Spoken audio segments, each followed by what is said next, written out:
Sekolah itu penting. Sekolah adalah segala sesuatu yang ingin ditempuh manusia. Karena dengan bersekolah, martabat seorang manusia akan sangat dihargai, dan tentu saja manusia yang dibekali pendidikan akan tahu banyak hal.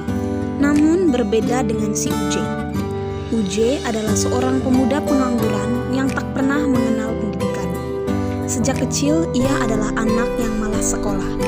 Uje tak pernah tahu cara menulis dan membaca.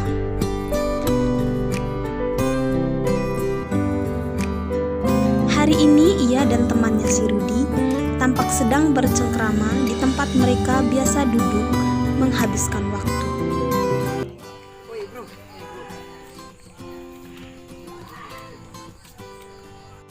Bisa kak, mau ke kota ini, apakah kamu ikut? Hai, malas ada kesibukan di sini. Kami harus ada acara keluarga nih. Oh, kau harus sibuk kah? Gimana susah tak bisa pergi sendiri sih? Masa sampai besok ke apotek di bawah lagi. Mau kemana Uje bilangnya tadi? Oh, ke kota tentang? Oh, ke kota ya. Iya tentang. Anak tante itu namanya Faye di kota. Tante mau nitipin oleh-oleh, tapi bingung nih oleh-oleh apa? Kue. Kue aja bu. Kue. Naka sini. Jangan kue ya? Seperti yang tante lihat, Oh iya. Kue apa nih nak? ini Tan ada kue kering. Tante borok semua ya? Beneran Tan? Iya, tapi kita ke rumah tante dulu mau minta uang sama suami tante. Ayo. Yaudah deh Tan, yuk. Ayo cepat. Lihat nih, bajunya bagus ya? Mana? Mahal atau tidak ini? Enggak, ini nggak mahal kok. Beli dong. Ayah. Iya mak. Ayah terus. Dia kan suami saya juga. Kamu tuh cuma pelakor, saya istri pertamanya. Oke? Ya, ini mau beli kue buat si Faye di kota. Beliinnya ya. Iya, silahkan. Saya makan kue. Jangan dong. Itu kan kamu yang makan kue. Ini kuenya buat anak kita. Tenang. Kamu kok Kalian gitu sih? berdua jangan berkelahi terus. Kalian berdua itu istri tercinta saya. Oke, jadi begini. Untuk Stevinya saya sudah siap uang ini. Untuk beli baju buat kamu. Nih. Segini doang. Beli kuenya mana? Beli kue Ini mana? untuk beli kuenya. Ya oke, ini buat anak kita loh. Iya. Iya, sini aku borok ya semuanya.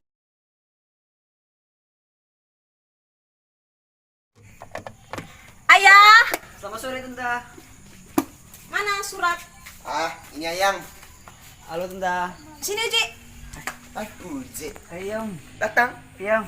Tenta ini saya mau jalan ke kota ini tenta. Oh iya, ini. Tenta kemarin yang bilang. Ini kuenya. Terus ini ada titipan suratnya ya buat Faye. Ya, kau jaga itu saya punya anak kah. Tenang aja dong. Itu kah. Tenang Saya aja, lihat Om. cantik saya punya anak. Kau jangan sampai suka lagi dengan dia. Jangan Uji. Pergi sudah, Ya. pergi. Hati-hati. Jalan dulu ya. Hati-hati ya.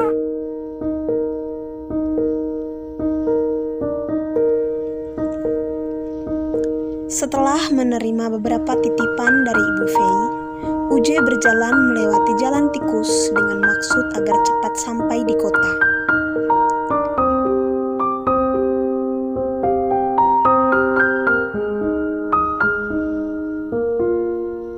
Perjalanan yang cukup jauh tampak telah membuat Uje kecapean. Ia memutuskan untuk beristirahat sejenak di bawah teduhnya sebuah pohon.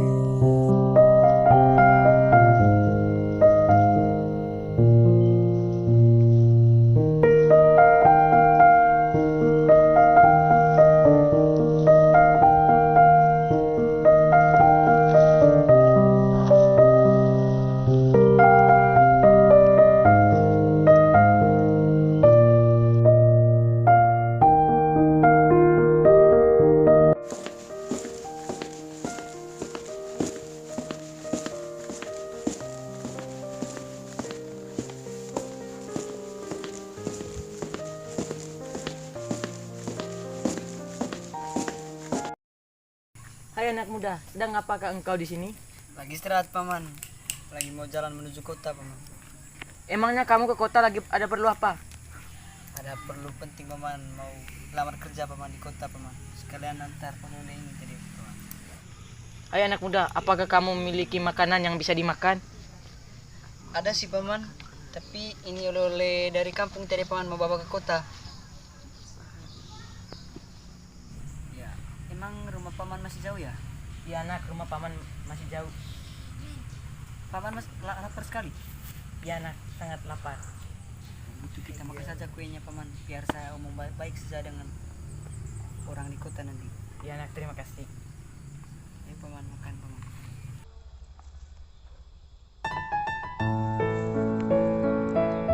Nak, terima kasih kuenya tadi. Ya paman, sama-sama paman. Sekarang paman pergi dulu nak ya. Iya paman, hati-hati jalan ya paman. Ya, nak. Setelah menghabiskan makanan itu, Paman pamit pulang dan Uje lanjut perjalanan menuju kota. Uje, ada apa ya? Kok kamu datang ke kota? Uje menyerahkan uang dan surat kepada Feli. Di sana, Feli terlihat sangat gembira. Namun, ia tiba-tiba bingung. Karena di saat ia hendak membaca surat, di dalam surat tertulis bahwa ibunya telah menitipkan oleh-oleh berupa kue. Feli menanyakan pada Uje di mana ia menyembunyikan kuenya. Di sana Uje juga kebingungan. Ia heran dari mana Feli bisa mengetahui bahwa ibunya juga telah menitipkan oleh-oleh berupa kue. Lalu Feli menjelaskan bahwa itu semua berasal dari surat yang ia beri. Dan seorang Uje yang tak pernah mengenal pendidikan semakin bingung. Di dalam hatinya ia bertanya-tanya, apakah surat itu bisa berbicara? Namun ia memilih diam lalu melanjutkan perjalanannya mencari pekerjaan.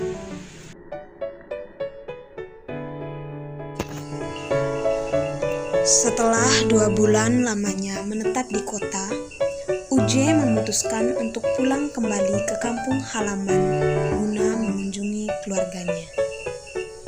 Dan setelah 2 hari Uje berada di kampung, ia memutuskan untuk pulang kembali ke kota guna melanjutkan pekerjaannya. Sebelum berangkat ke kota, ia pergi mengunjungi Ibu Fei untuk menerima kembali oleh-oleh yang dititipkan Ibu Fei. Uje, kamu udah pulang ya dari kota? Iya tante.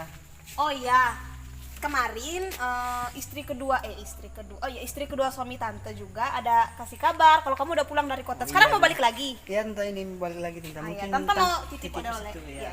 Bentar ya. Ya tante. Cuacanya panas sekali ya. Meskipun sudah sore, panas sekali sini ya tante. Iya, ini ada oleh-oleh lagi untuk si Fei Oh, iya, sama surat juga ya. Simpan ya tante. Ini suratnya tante. Ya. Oke. Bentar, tapi kata Fei minggu lalu dia ada kirim surat ke tante. Katanya kuenya tidak sampai. Itu gimana kamu makan ya kuenya? Aduh, tante kok bisa tahu sih tante? Iya kan ada surat. Aduh gimana ya tante? Ya udah, lain kali nggak boleh makan lagi ya kuenya. Iya tante. Ya udah, hati-hati di jalan ya. Ya saya jalan dulu tante. Ya, hati-hati.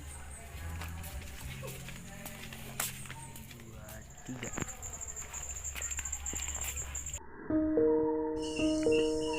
Uje kembali berjalan menuju kota tanpa banyak mengeluh. Kali ini, jalan yang ia lalui bukanlah jalur yang pernah ia lalui sebelumnya. Ia tak mau melewati jalur itu karena ia tak mau bertemu lagi dengan paman yang ia temui yang telah menghabiskan makanannya saat itu. Jadi, Uje memilih jalur lain.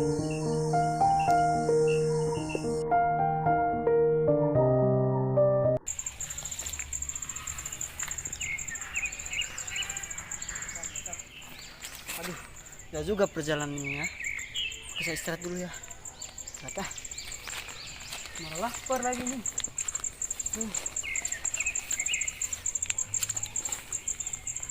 Lapar ya Tuhan.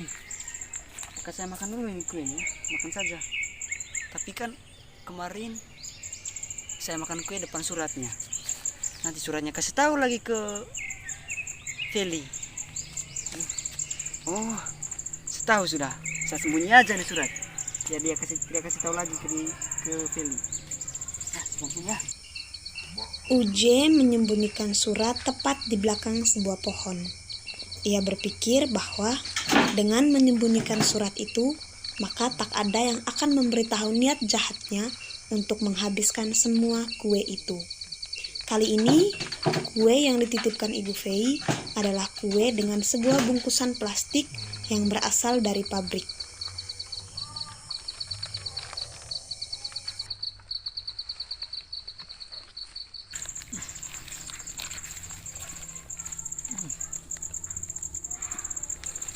Aduh, rasanya kenyang.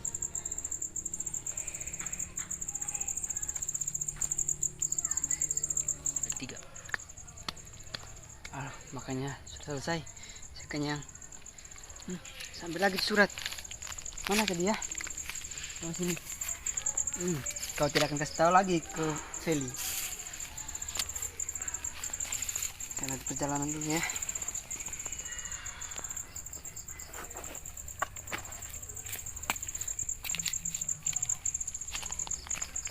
Kamu hanya bawa uangnya sih? Aduh, J, ini udah kedua kalinya loh. Kuenya mana coba? Ada apa ini? Kok kamu gitu terus Ada sih? apa ini? Ada apa ini? Jadi gini loh Pak, mamanya V ini ada titip surat di UJ. Dalam surat ini dituliskan bahwa ibu ada nitipkan kue dan uang, tapi udah 2 kali UJ nggak bawa kuenya Pak. Aduh, Uje. Mana kuenya, Uje? Di sini, Pak Kevin, yaitu seorang guru matematika di sekolah Fei, mulai menanyakan kebenarannya kepada Uje.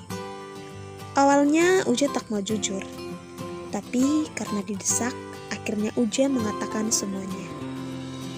Ia menceritakan bahwa sebelum menyantap kue, ia telah menyembunyikan surat tepat di belakang sebuah pohon. Dan setelah menghabiskan kue, ia mengambil lagi surat itu. Ia mengatakan bahwa ia bingung kenapa surat masih bisa mengatakan yang sebenarnya pada Fei. Padahal surat itu tak melihat ia memakan kuenya. Di sini Pak Kevin hanya tersenyum lalu menjelaskan kepada Uje bahwa itu semua adalah kebodohan dirinya karena tak pernah mau menuntut ilmu. Dan Pak Kevin mulai menjelaskan bahwa surat tak punya mata.